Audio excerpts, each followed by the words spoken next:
Our Sports Podcast. We're coming to you live this week with a new episode, as y'all can see. And so we're going to start out this week talking about a controversial piece of news, and that's Saints quarterback Drew Brees, who had an interview with Yahoo Finance this week.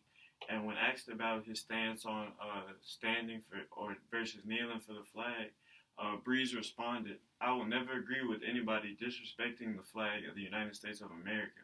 And then in the interview, he continued and he talked about how every time he stands for the anthem, he thinks about his uncles who fought in World War II and everything they sacrificed and everything that has been sacrificed in the United States to give us the freedoms that we enjoy today. So what do you think about his initial comments in that interview?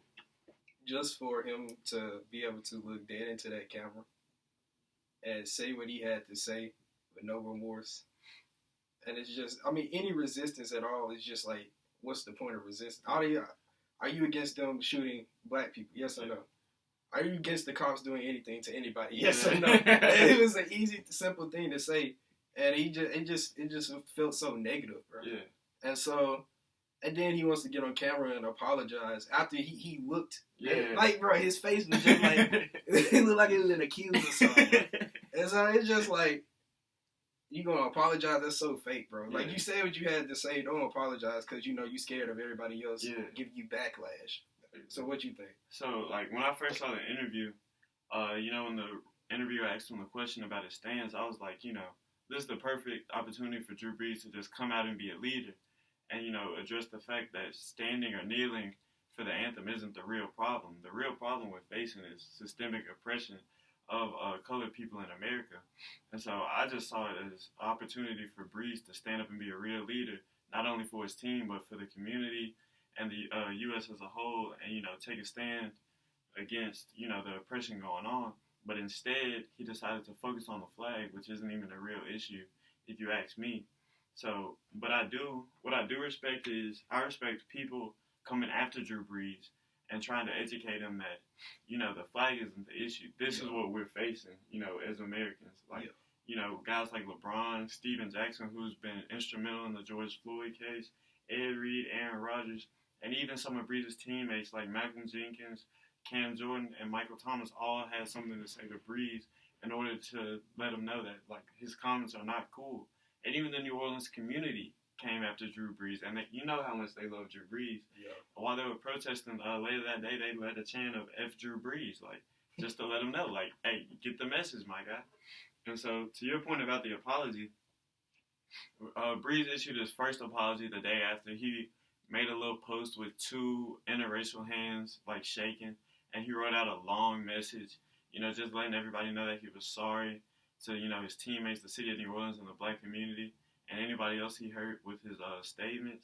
And then later that day, he posted a video so that people could see his eyes and how sorry he was, type thing. And then to top it all off, 2 days after the interview, he makes a post as the president, Donald Trump, and he says that through my ongoing conversations with friends, teammates, and leaders in the black community, I realize this is not an issue about the American flag. It has never been. We can no longer use the flag to turn people away or distract them from the real issues that face our black communities. We did this back in 2017, and regretfully, I brought it back with my comments this week. We must stop talking about the flag and shift our attention to the real issues of systemic racial injustice, economic oppression, police brutality, and judicial and prison reform. We are at a critical juncture in our nation's history. If not now, then when? We as a white community need to listen and learn from the pain and suffering of our black communities. We must acknowledge the problems, identify the solutions, and put this into action. The black community cannot do it alone. This will require all of us. So what do you think about his series of apologies? It doesn't mean anything. Yeah. You already, it means a little. Yeah. We know how you feel. Maybe you saying another thing after it's like trying to apologize, that might educate other people to not hate just because he has such a huge platform. Yeah. But it honestly is just like whatever. Like, once he apologized, it came across my Bleacher Report screen, like my app. Yeah. And I just slid up and I exited. I was like, bro, no. Trash. So the thing is, that's just how I feel. Yeah. how he apologized. So you feel like it's more of like a damage control over a genuine apology? Yeah, bro. I mean, because he spoke for a lot of people. Yeah. It's just a lot of people didn't come to his rescue once other people came at him. Yeah, and I feel that like a lot of other NFL players have seen this as like damage control. Although all of his teammates accepted his apology publicly, some other players in the NFL, like Eagles defensive tackle Malik Jackson, said, I think he's only apologizing because people came for him and people are disagreeing with him. He understands that his base in Louisiana, there's a lot of black people. So I feel like kind of how you feel, like, you know, he saw the backlash not only from other athletes and teammates, but that whole New Orleans community, you know, kind of going against Brees, and he felt like, oh man, you know, this is something I got to set right. And, you know, whether it's genuine or not, that's something only Drew Brees can know. But, you know, from the outside looking in, to me, it just looks more of a, you know, damage control, like trying to restore his image. And so, also talking about Brees, we got to talk about Fox News. I think it's only right, because I think this is part of the problem too. Yeah. So, you know, Fox News, one of their hosts, Laura Ingraham, you know, back 2016 and earlier on when LeBron and KD and other players were, you know, wearing the I Can't Breathe shirts, taking stances about political topics, she came on Fox News and said, shut up and dribble. Yeah. Told him shut up and dribble. But apparently she likes what Brees has to say. So when asked about Brees while on air, she said, everybody's allowed to have an opinion, and that people trying to change Drew Brees' opinion is beyond football. It's Stalinist. So I'm just going to ask what you think about that, the different portrayal of athletes having opinions. What way is it said is understood, bro. I think that's the best way to put it. Because it's getting ridiculous, bro. Like they say, if you stand for nothing, you'll fall for anything. So it's got to be discussed. Yeah. But moving on, the NBA has approved the plan to return in Orlando coming up, starting July 30th. The games will start back July 31st. And so, you know, you got the top 8 teams from each conference, plus all teams that are within 6 games of that 8th spot. So it's going to be a total of 22 teams, like I said. And the plan is for them to have an 8-game wrap-up to the regular season. They're going to try to keep everybody safe, you know, with daily testing, a tight bubble, like, you know, limiting who comes in and trying to keep people from going out. And then, so how do you think this 8-game regular season and playoff will work in Orlando? Bro, I love it, to be honest. Yeah. I feel like it's going to be anybody, like, I feel like any team can win it this year. Like, any team can win it. Like, the 18, 19, 20 seeds can win it. I think it's that deep, to be honest. Because I agree with you. Like, this, like, the way they're setting this up, bro, it just gives me a real, like, AAU feeling. You know what I'm saying? Yeah. Like, a bunch of teams coming in, you know, just playing games, like, every other day. I think, like, it's going to be a lot of teams at the game, since there aren't going to be fans. Like, a lot of teams are just going to show up and watch. Yeah. I don't know if it's going to be, you know, the hot chips and cheese dip at the games, too, but, you know, that would really turn it up, you know what I'm saying? But I think I'm just glad to have live sports back. You know, live sports I actually want to see. Yeah. I wasn't trying to watch NASCAR. I haven't been watching any of the UFC fights, but this is something I think that's going to be really exciting to see. Yeah. So. You ever been watching the UFC fights, bro? Right, no, hey, bro. It go hard, bro. I like it. But I might have to give it a check, bro, because I didn't see some crazy knockouts, bro. I didn't see the crazy knockouts, bro. Amanda Nunes, bro. Hey, she got them hands, for real. She got them real hands. Yeah. All right, so, but one of the things that I feel like we should talk about with this return to play is the 8th seed. Yeah. So their plan is, you know, you got the 8th seed, and what they're going to do is they're going to have a play-in tournament for that 8th seed. But there's only a play-in tournament if the 9 seed is within 4 games of the 8th seed. And so the way that play-in tournament is going to look, the 8th seed just needs to beat the 9 seed once. But the 9 seed would need to win twice in order to get the 8th seed and be in the playoffs. So do you think that this play-in tournament is fair to the 8th seed? Like, whoever wins the 8th seed outright? I think it's only fair just because they made the games, how many games you have to be ahead, Yeah. you can win it outright. I think it's fair enough. I mean, yeah, it's a lot of games you got to make up. 3 games is a lot to make up in 8 games. So, I mean, I think it's fair enough. I don't think the Grizzlies will get caught by any of those teams. Yeah. First off, but what you think? Yeah, so right now, as it stands, they're the closest team, like in terms of a playoff play-in, is Portland, New Orleans, and Sacramento, and they're all 3.5 games behind the Grizzlies.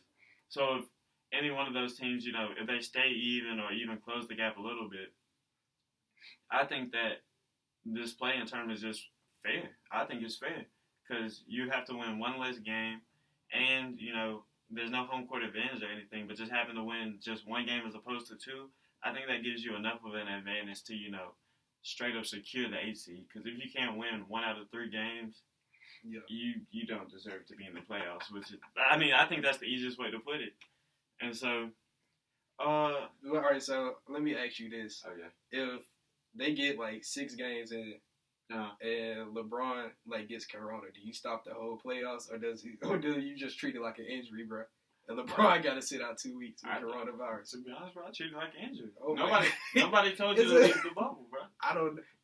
What if he just happened to get it? But if he just happens to get it, bro, I don't care if it's LeBron. I don't care if it's Alex Caruso, bro. You got to, you can't play. That's not fair. I'm just saying, maybe you need to have a list of players that you can lock in where it stops the play. I lied. Don't even stop the playoffs. Don't even stop the playoffs. If he gets corona, he gets corona. Bro. If he gets corona, he gets corona. He got it. I don't want to wish corona on nobody. Let me rephrase. But I think they have a plan in place to where, you get corona, they're going to isolate you, they're going to test your team, make sure none of your other teammates got it, and they're going to test the teams that you played against, make sure nobody else got it. So I think, even if it's not LeBron, I think they have significant measures in place to prevent corona being a problem in the NBA return. Okay. So, going on talking about this, there's one problem. You have the playoffs. Yeah. And on a neutral location. In Orlando, Florida, you're going to be playing on 3 different courts. How do you create home court advantage in the playoffs? The NBA has talked about using 2K crowd noise, but I'm not a big fan of that one. That just seems too generic. So what do you think are some ways that the NBA can come up with a way to create competitive advantage? Bro, it doesn't matter. No advantage, bro. Just go. I think it just needs to be they just play, to be honest. Just go out there and hoop. To be honest, who the best team? You don't need no crowd. Are you better than them? Yes or no? These the best players in the world, bro. To be honest, I kind of like your idea, but I think the best way for them to create a home court advantage is to let the home court team kind of pick everything leading up to the game. You know what I'm saying? Let the home court, the team that's supposed to have home court advantage, let them pick the ball. Let them pick what court they want to play on. There's 3 different courts, so, all of them might have a different feel or something. They might have a lucky court. And, and then let them pick all the music for the game, all the transition stuff like that. And then, if you're going to have the music and stuff, you got to have somebody with the wah, wah, wah. All of that. All of that's got to be played for the opposing team just to, make them feel a little bad. So I think that's the best way to go about it. But I also like the idea of just letting them move. You sound like a little kid, bro. Let them pick the song. What color shorts you want to wear, bro? You got to think about it, bro. Everybody's so used to having home court advantage. Home court advantage is a factor in the playoffs, no matter what you want to say, bro. Just think about it. Last game, Game 7, the home court team is definitely going to have an advantage. Yeah, maybe. Maybe. I don't know. It's maybe. We'll see. Okay, it's coronavirus season, bro. We'll see. That's all we can say, bro. We'll see. I think that's the best thing, bro. We'll see once it gets playoffs. How we got to get through those 8 regular season games first. I do want an MC, though, walking down the court, though. Ooh, real M1 vibes. New York Park vibes. Yeah, that'd be live, bro. They need to make that happen or something, bro. So if you were going to pick one, who would you pick? An MC? Who would you want to do it?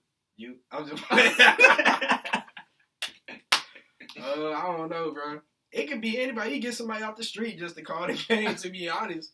I just want an MC to just say whatever comes to his mind, bro. That would be live. I'm not going to lie, bro. I think he hasn't done anything in a while. But I think it'd be kind of funny to have Kevin Hart up there. I think it'd be pretty funny. Just to have him talking about all the players and stuff like that. I think that would, boost the ratings up some more, man. That'd make it must-watch TV. Yeah. Oh, no. Or to make it a home court, the home team get to pick the dude that do the MC. We gonna have Moneybag in Memphis. I ain't gonna lie, bro. I'm not a fan of Moneybag being the MC, bro. I don't know what who would be from Memphis then? Who would Memphis be their MC? Grove Hero, bro. gotta be Grove Hero, bro. If it's not Grove Hero, I don't want it, bro. Oh my goodness. The funniest man on IG, bro. Funniest man on IG. And so, we're gonna get to this last question about the NBA returning. Who do you think needs this championship more? LeBron, Kawhi, or Giannis? LeBron James. LeBron James. Why LeBron? Just because he's the best player in the world, to be honest. That's the only reason why he needs it the most. The best player in the world? Yes, he's the best player in the world. The only person in second place is Kevin Durant's the second best player in the world. Even when he comes back from his torn Achilles, he would be the second best player in the world. So Kawhi the third best player? Yep. Over Giannis? Yep. I just wanted to make sure because yep. I personally, I like KD as the best player, but I also like Kawhi as the best player. I'm not a big fan of Kawhi over LeBron. Yeah, I'd take KD or Kawhi over LeBron. I would most definitely do it. Don't look at me, bro. Look at the camera. I ain't got nothing to say, bro. Yeah. I'm just being honest, bro. That's how you really feel? That's honestly how I really feel. Oh. I feel like KD is more versatile than LeBron in terms of versatility on offense and defense. Oh. You can say, oh, you. I'm looking at my notes, bro. The guy's a two-time Finals MVP, bro. Two-time Finals MVP. He's hands down the best scorer in the league right now. Who? KD is the best scorer in the league. KD. I thought you were talking about Kawhi. Nah. I'm sorry. Excuse me, bro. Okay, bro. KD is hands down the best scorer in the league. Yep. He can get 25 with ease on anybody he wants. LeBron can, too. LeBron got to try hard. LeBron got to do the whole put the shoulder down thing, flop for the fouls. Win. Yeah, we got Alex Caruso on the team. You're going to win. Yeah, bro, okay. Period. Okay, bro. And then I feel like Kawhi's just a better player because he's done it multiple times, multiple different locations, and he's done it against LeBron. So I don't think you can... LeBron did it against Kawhi. What do you mean? Okay. They got the same resume. Except, Kawhi don't have the regular season MVPs. That's the only difference. Exactly. So LeBron is better. But the only reason he doesn't have the regular season MVPs is because he doesn't play enough games. Yeah, okay. If we're being honest. So how can you be the GOAT if you don't play no games, bro? Bro, he's still playing 50, 60 games a season. That's whack. That's weak. Well, 60, 70. That's weak, bro. But back to the question, bro. Anyway, I think Kawhi needs this one more, bro. Because you just think about it, bro. Yep. 3 rings with 3 different teams. It's obvious that you that guy. You know what I'm saying? Mm-hmm. Like your greatness can't be questioned. Sure, LeBron can get his 3rd ring with a 3rd different team, but I feel like for Kawhi it will mean more because he did it back-to-back years. You know what I'm saying? Winning the ring with Toronto last year, then coming to the Clippers and winning the ring. I think that would just cement him in that upper echelon of NBA players like all time, and you couldn't deny it. I mean, yeah, bro. He is an elite player. Yeah. But he's on that. Right now he's teetering on that set. He's at the top of that second level. So the first level of the wings, you got Jordan, Kobe, and Bron. And then he's right there. So he's like in that Magic Johnson, Larry Bird tier. Yeah, Magic Johnson in that top tier. But yeah, I see what you're saying, bro. I see what you're saying. I just want to make sure, bro, because I feel like a lot of people just don't give Kawhi the respect he deserves. But KD is too, though. That's the thing. KD is at the top of that second tier. But you know what? I think that's KD most definitely deserves to be there. But it's like when we're talking about tiers, bro. Yeah. It's like you want to put this guy in the tier, then you compare him to everybody else in the tier, and it's like, yeah, he doesn't need to be in this tier, but he really don't need to be in that top tier either. You know what I'm saying? Yeah. It's like that little mid tier. You know what I'm saying? In between the two, for the guys who aren't like 1A, bro. Exactly, bro. 1A, 1B. For the guys who aren't in that GOAT conversation, but they're not in that just superstar conversation either. Yeah. They're better than that, but not a complete, GOAT. Give me Bron over everybody, bro. Okay, bro. Give me Bron over everybody. All right. I'll give you Bron, but okay. When Bron sees Ja, I don't want to hear no excuses, bro. I mean, I'm a Ja Morant fan too, bro, so I'm not going to hate on that statement. Yeah. But all I'm going to say is give me Bron over everybody, bro. All right, bro. And I'm just going to say Grizz in 4. Oh. Grizz in full, and I'm standing on it. You see the jacket. You see the jacket. You see the jacket, man. I mean, I like both teams, so I'm not even gonna pick. I'm gonna be neutral. They both my favorite teams in the NBA, bro. So I'm gonna be neutral about it. You don't wear the half and half jersey? I'm gonna look it up. I just might, bro. I'm gonna look it up. I'm gonna look up prices, bro. See what it is. Who should I mix? Oh, it's just gonna be Jaw and. I was thinking I thought it'd be easier to get Jaren Jackson and LeBron James get the JA and then the AES, and then the 1-3 instead of the 2-3. I think it'd be kind of raw. Yeah, we'll see, bro. if it's under $40, I'm gonna buy it, bro. I'm messing with it, bro. I think it's a good look, bro. No, it's not.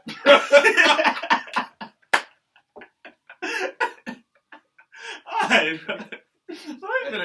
We finna shift the focus, bro. Get to talking basketball, people get wild, bro. So we finna move on to, we've been doing the previews. We finished with the AFC last week. So now we're moving on to what might be the best division in football, the NFC South. So, we're going to start out talking about the Carolina Panthers. I don't know what just happened there, bro. I'm looking at the Panthers. I don't know why I said that.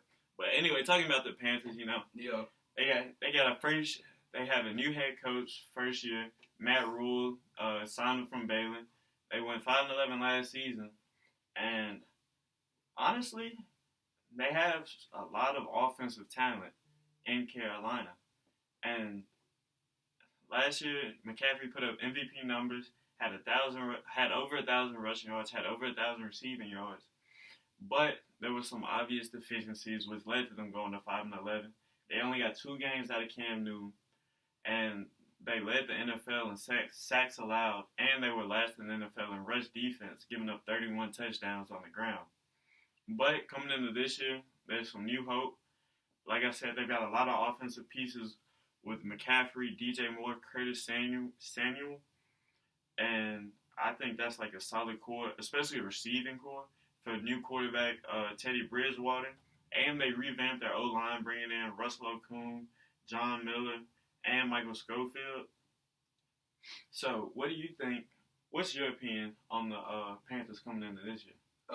I'm not sure if they got better on defense, to be honest.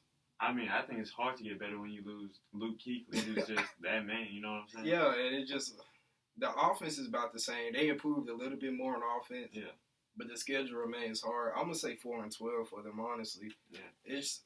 I'm a Bridgewater fan. He wins wherever he goes. But then again, he could possibly be 9-7, 10-6, 8-8. Who knows? Because I like Bridgewater. Teddy 1 glove. So pretty sure it's 2.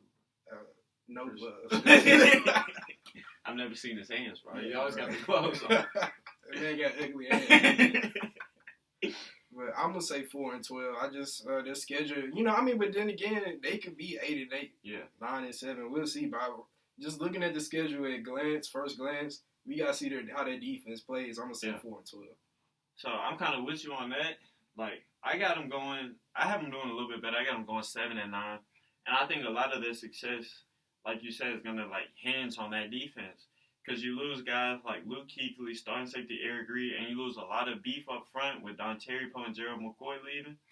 And they did a little bit to address it by drafting Derek Brown and Gross Matos from Penn State. But I just still think they just don't have everything on the defensive side of the ball to be competitive yet, especially in that secondary. But I will say that their offensive talent, if Joe Brady brings the system from LSU and implements it well, I think their offensive talent can win them a lot of games. Yeah, bro, it's possible. Yeah, because like I was saying, bro, they have a nice group of receivers. DJ Moore, Curtis Samuel, and they signed Robbie Anderson this offseason. And plus, Christian McCaffrey is a running back / slot receiver / best player on the Panthers. Yeah. So anything is possible. But my big question is, does Bridgewater fit in this Joe Brady downfield passing attack? Yes. You think so? Yeah. I mean, the offense is not going to be the problem. Yeah. It's going to be the defense, bro. I agree. But I'm just concerned from the scheme fit. You know what I'm saying? Teddy Bridgewater is cold, bro. He wins wherever he goes. He's cold, but he's not a deep passing threat. You know what I'm saying? He's a winner. He is a winner. But how you know he's not a deep passing threat, bro? The man averages 7 yards per attempt. Okay, but maybe he had 7 yards per attempt receivers. That's the thing. He had 7 yards per attempt receivers? Yeah, bro. Yeah, Michael Floyd. Michael Floyd? Where is Michael Floyd at now, bro? Like, let's be honest, bro. I'm trying to think of the Vikings receivers when he played with Mike Thomas, so that brought it down. So all the way down. So you have Mike Thomas. What Minnesota? Who he had? Diggs. Did he play with Diggs?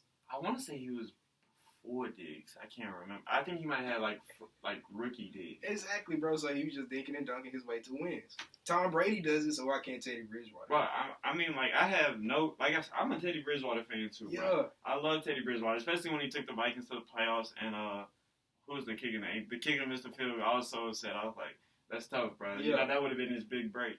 But anyway, like, I'm just concerned that he's just not gonna fit in the offense. He's not a risk taker. He's not a downfield thrower. He's more of a dink and dunker. But when you bring in a heavy, deep passing attack offense, it just makes me, question how is it gonna work. But I think they're gonna find success, especially with Matt Rule being like the coach that he is. He's been great at turning programs around. You look at what he did at Temple. Look at what he did at Baylor. He just gets guys going in the right direction. So I can see them having some success, which is why I got them going in that 7-9 range this upcoming season. Great coaches adapt to their personnel. That is true. I will say that. I agree with that. And so now we're going to flip the script over and we're going to talk about the Falcons. And it seems like every year, the Falcons are supposed to be like deep playoff run teams. Like they always have the talent, it seems like, but it never pans out. So last year, the Falcons started 1-7. And, there's a lot of questions going on, But they finished the year 7-9. And in my opinion, the problem is defense and offensive line at the end of last season because their O-line allowed 50 sacks and they gave up 6 sacks in one game. But I still think that Matt Ryan is a franchise quarterback. What do you think? You do? Yeah, I have full faith in Matt Ryan. I do too. He's all right, bro. He's straight. He's easy. All right. Yeah, he's all right. So he's good. Where would you put him? Like, is he? Would you rather have Matt Ryan or Ben Roethlisberger? Matt Ryan. I'd take Matt Ryan. Hands down. No questions asked. For real? Yeah. Matt Ryan over Ben Roethlisberger. Yeah. When you play behind a terrible offensive line. I would maybe this season. No, I wouldn't even take him. Give me Big Ben. But I mean, like. Give me Big Ben, bro. But why? But why? Why Matt Ryan? Bro, Matt Ryan is gonna complete his passes. Yeah. You can't. Like my thing is, bro. You can't just look at wins and losses, bro. Like I think Matt Ryan is a complete quarterback. He's a threat to complete passes at all 3 levels of the field. Big Ben is too. Okay, but Big Ben also has turnover problems. Bro, Matt Ryan does too. Not as bad as Big Ben. Big Ben gets wins also. How many Big Ben's get wins. So we're not gonna talk about 2 years when Big Ben threw 13 interceptions to the same team. How many Super Bowls Matt Ryan got, bro? 0, but 1 appearance. Okay, Big Ben got 2 Super Bowls that he won on the back of his defense, but we're not gonna talk about that part. Okay. Nope. We're not gonna talk about that great defense. He got it done. Big Ben got it done. Did he get it done or did Troy Polamalu get it done? Oh my goodness! Did you just get Troy Polamalu or James Harrison? It's a team. Yeah, it is. It's a team, bro. It is a team. Just give me Big Ben over Matt Ryan. Just like you said, it's a team. The offense goes up 28-3. The defense can't stop nobody. It's a team. Yeah, it's a team. So people believe all the time. All right, Matt Ryan or Deshaun Watson? Oh, Deshaun Watson. Okay. That's not even a question. Is Matt Ryan top 10? Are you saying that? Matt Ryan or Dak Prescott? That's a good question. Answer it, bro. I'm gonna go Dak for the coach. Okay. For the coach. Okay. But I think Matt Ryan not in the top 10. He 11. All right. I can't go through all quarterbacks right now and put him in top 10. But Matt Ryan is a top tier franchise quarterback. That's my point. All right, so anyway, he gonna get hurt week 4. Cam Newton gonna come back home and lead the Falcons to the Super Bowl. To be honest, bro, To the Super Bowl. I wouldn't be upset I'll with be a that. Falcons fan. I would most definitely buy a Cam Newton jersey. That. But I'm not gonna wood because I ain't gonna wish injury on nobody, bro. But anyway, so coming into this off season, I think the Falcons made some solid moves. Nothing to make them just jump off the page. They added running back Todd Gurley, who just passed his physical today. They pick up Hayden Hurst after losing Austin Hooper in free agency. And they add a few pass rushers by getting Dante Fowler and Mario Davidson in the draft. So what do you think about the Falcons this upcoming season? I'm going to give them – they're going to be slightly better than last season. Yeah. They did improve the offensive line. Yeah. And if Todd Gurley comes back, right, I mean, I don't know. Who knows what he's going to do. Yeah. But if he comes back 3 years ago, Todd Gurley, I'm going to give them 11-5, 10-6. Yeah. But I'm going to say 9-7 going into this season. Yeah, because I agree with you on that. Todd Gurley is a vast improvement over Devontae Freeman. Even if Todd Gurley plays how he played last year, I still think he's an improvement over Dante Freeman. Yeah.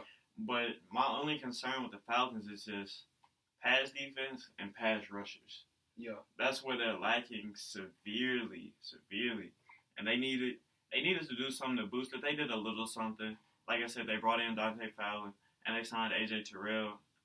They drafted A.J. Terrell, even though, he kind of got burned in the national championship game. But we're not going to talk about that. I still think he's a solid corner prospect. But I think they could be better as an offense this year. Especially since they have Dirk Cutter coming into his second year as offensive coordinator. Because they haven't had a offensive coordinator for consecutive years since Kyle Shanahan. And that was when they went to the Super Bowl. So I think this offense can make leaps and bounds and kind of cover up some of those defensive weaknesses. And so our last question is, where would you put this receiver duo of Julio Jones and Calvin Ridley in terms of the NFL? Receiver duo, I would put them.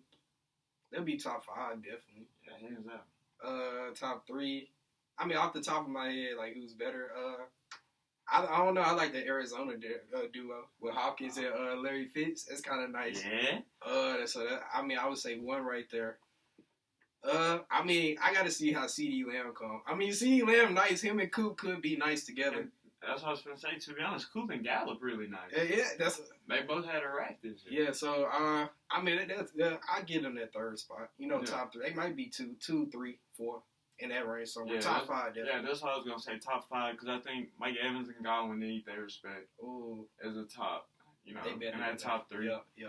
So I think they're one of the better. Bro, you can't go wrong fantasy-wise in the NFC South, bro. Exactly, bro. You can draft a straight NFC South team, and you're going to have a winning record. Exactly. So as long as, the Falcons can put the rock in the air and get that running game going, I can see them having success. I got them going in, that 8-8 to 10-6 range, something like that. And it just depends on if their defense is going to be able to, win them those close games. Yeah, they could be 14-2, 13-3, bro, if the defense is really playing like that. Exactly. Yet again, if the defense is really playing like that. We'll see. So, moving the page again, we're going to talk about the New Orleans Saints. I'm not a big fan of them. Well, I look like a Saints fan. Black and gold. You're going to leave without the gold chain, though. We're not going to speak on that. So last year, Saints go 13-3. They were supposed to make the deep playoff run. They lose in the wild card round to the Vikings. Yeah. So I'm going to ask you real quick. Was that PI on that last touchdown by Kyle Rudolph? I didn't see it. You didn't see PI? Huh? No, I didn't see the PI. Me either. Just because the Saints fans make me so bad. Exactly, bro. Saints fans are so annoying, bro. Oh my goodness. But I'm going to say no PI. Yeah, but I'm going to be honest, but Saints, y'all might have the worst fan base in all of football. Y'all are worse than Shout out to the refs. Shout out to the Vikings. Shout out to the Stephon Diggs. All of them, shout out. Exactly, bro.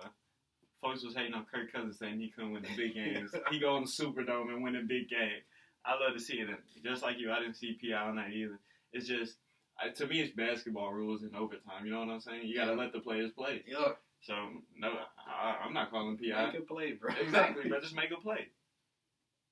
And so, speaking of that wild card game, I think a lot of their failures in that game came down to defense, missed opportunities, and lack of a deep threat wide receiver. Because if you think about it, bro, the whole Saints passing game is 25 yards and under, bro. So if you don't have anybody to stretch that defense, what the Vikings did was they just loaded the box and just played underneath coverage on everything. And it kind of shut them down. Well, not shut them down, but limited what the Saints could do on offense. Yeah. So right now, coming into this season, I think the Saints are all in on trying to go to the Super Bowl because they only got they just signed Drew Brees to a 2-year, $50 million extension. So yeah, he's got like a 2-year window to get the job done one more time for New Orleans. He has a 0 window, bro. I agree with that, bro. Y'all not going to the Super Bowl. I mean, y'all might they'll make the playoffs. Y'all gonna make the playoffs, but y'all not making it to the Super Bowl. Let me be honest, bro. And y'all can save this, screen record it, and all of that, just so I can say when the Super Bowl comes around, I told y'all not gonna be in it. He said that. He said that. Leave me out of it. Look, I'm repping this Saints, bro. All right, so I got the Saints going 9-7, but again, the wild card spot. No, it's not even like being disrespectful. I'm just saying I got them going 9-7 too. Just looking at the schedule, I mean, I gave them most of the wins at the Superdome. You know what I'm saying? Yeah. But them away games, I think they're gonna struggle with them. I got them losing 5 away games and losing 2 home games to go 9-7. But I mean, that's just the way I see it. Just looking at it straight. Yeah. But yeah, so I got them losing at the Bears. I got them losing at the Bears. I trust Nick Foles, bro. At Chicago. Hold on. Listen. Hold on. You telling me Nick Foles gonna win the starting job? Yeah. I'm not gonna argue with that because Mr. Trubisky kind of poo. They're not about to cut him. I think they're about to cut him anyways. So I'm gonna say Nick Foles in Week 8. The Buccaneers gonna beat him. You know they'll split with the Bucs. I had that too. I had a split.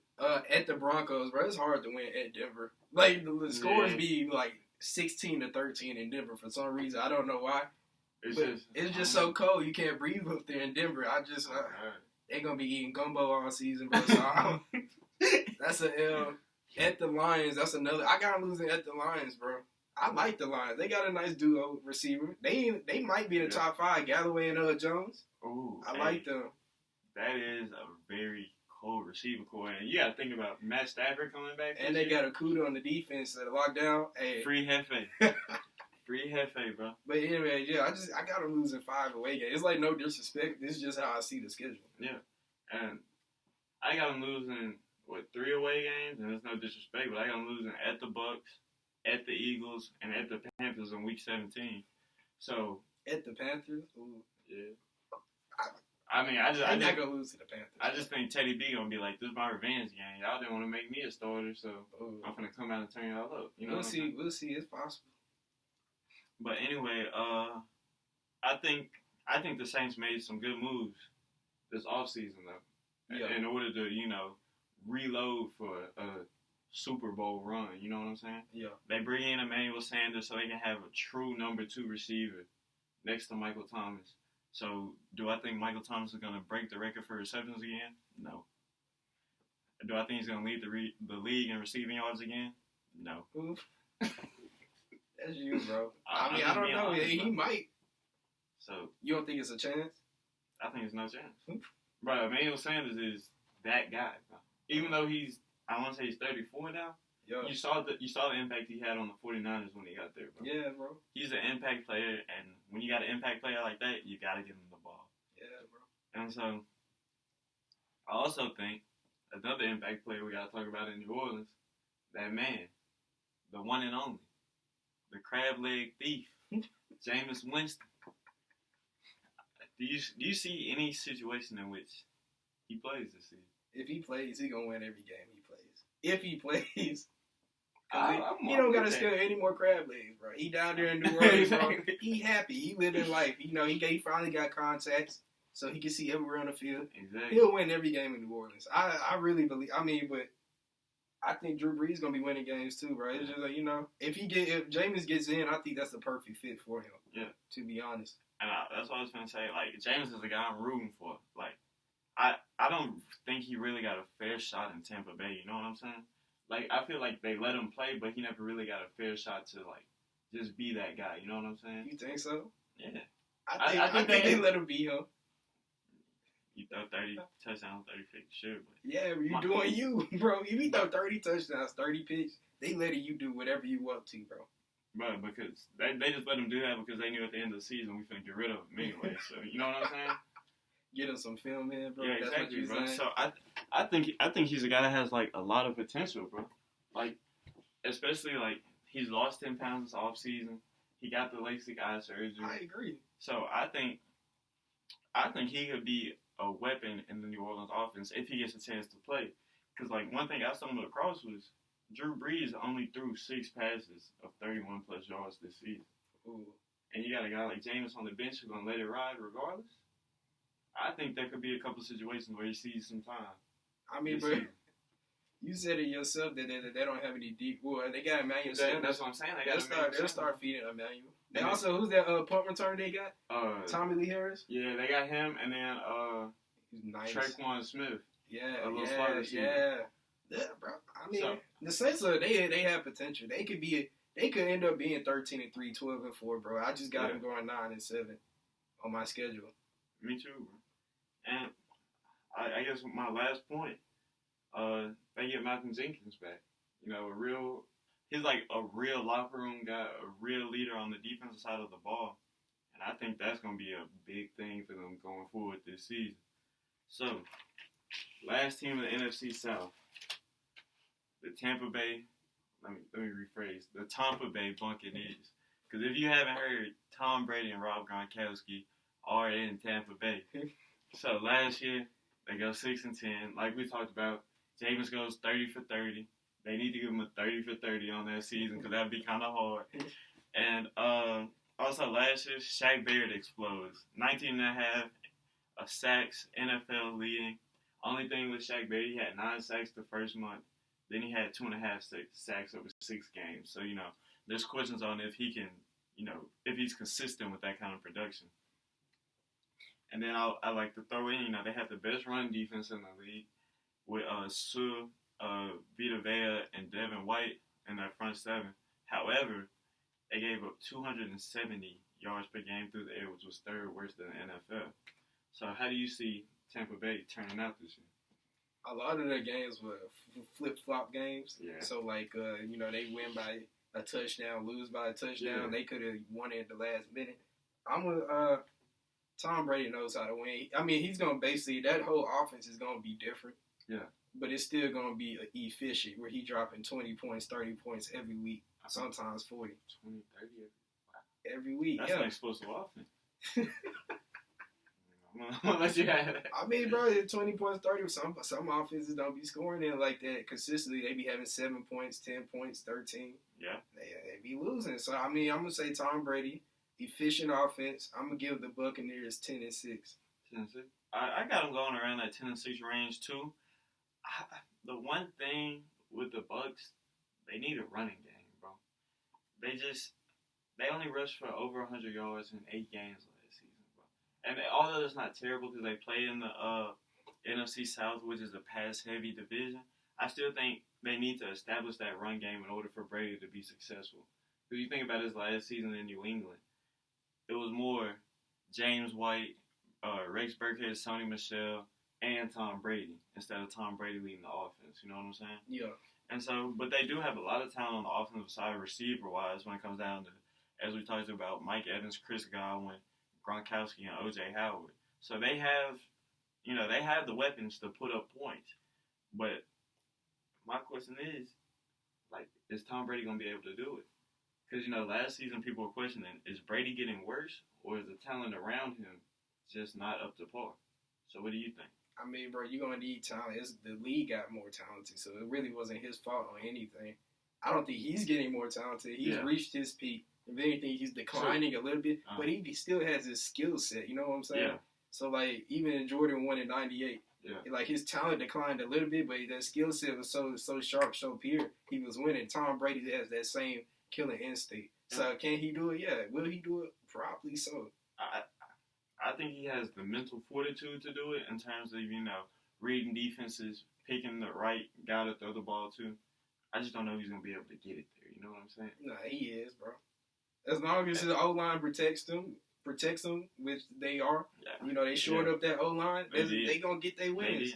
They gonna get their money's worth. Because I'm just saying, bro, this is a whole different system what he's used to playing in New England that favored the short, intermediate check down throws to now where he's got guys like Mike Evans who are like the whole game in Tampa Bay is stretched the field. They're gonna give Tom Brady the keys. Whatever Tom Brady wants, they gonna make sure he gets it.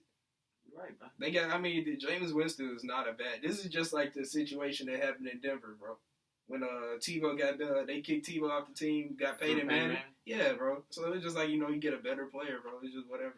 Yeah. So they can send him off, he could go be happy or whatever. To your Peyton Manning point, bro, the Super Bowl they won, that was on the back of their defense, bro. That was most definitely on the back of their defense. Tom Brady right now is better than Peyton Manning's final year, bro. I would agree with that. Yeah. But all I'm saying is, in that last Super Bowl, in that last Broncos Super Bowl, it was the defense that saved the day. So would Tom Brady win a Super Bowl with Tampa Bay? Not this year, but like, will he win one period? What he signed, a 2-year deal in Tampa? I think it was a 2-year deal. Yeah. So, in all honesty, I don't think they make it. I think the 49ers. It's just something about them. No, I think they're gonna be still decent, but they're not getting back to the Super Bowl. I think the 49ers. I think the Cardinals are a team to watch out for in the NFC. To possibly, yeah. And I also you can never count the Packers out. Those are my 3 teams. Like, if I had to pick who's gonna be in the Super Bowl from the NFC, those are the 3 I'd probably ride with.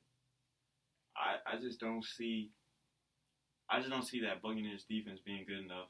I don't see the Buccaneers defense or run game being good enough to support, mediocre play from Tom Brady. Like, Tom Brady's going to have to come out and be the best player on the field every week. Which he will be, bro. He's the mastermind. You ever seen Money Heist, bro? No, I haven't. I've been meaning to watch it. Money Heist, this is dude called the Professor. That's what Tom Brady is. He tells everybody what to do. When I say do a 10 and in, bro, you do a 10 and in, he going to throw it straight to you, bro. Dink and done. Whoever the running back is for the Tampa Bay Buccaneers. Ronald Jones right now, and then they fantasy GOAT. He's gonna get him. You better draft him. I'm telling you. Ronald Jones. All right, he gonna be top 5 in fantasy. You calling me? Mm-hmm. You standing it? No cap. Mm-hmm. No cap. No cap. All right, so I'm gonna flip that question back on you. Though. You see the Buccaneers making it to the Super Bowl in the next 2 years? Yep. This year. Yep. I'm sticking to it. Sticking to it. Y'all heard it here. This year. Tampa Bay Buccaneers in the Super Bowl this year. Okay. Called by Vance. My big claim, Saints not making it to the Super Bowl for another 50 years. And I'm standing on it. And I'm standing on it. If y'all want to smoke, hit us up in the comments. Ooh, hit him up in the comments. Hit me up in the comments, and I'm going to respond. Sounds like a bunch of... Alright, but we gonna sign off for y'all this week. Hope y'all enjoyed the episode. Make sure y'all subscribe, follow us on Twitter, and throw us a couple of likes and some comments about some things you'd like to hear us talk about. So y'all have a good day. Y'all be safe out here, and keep protesting.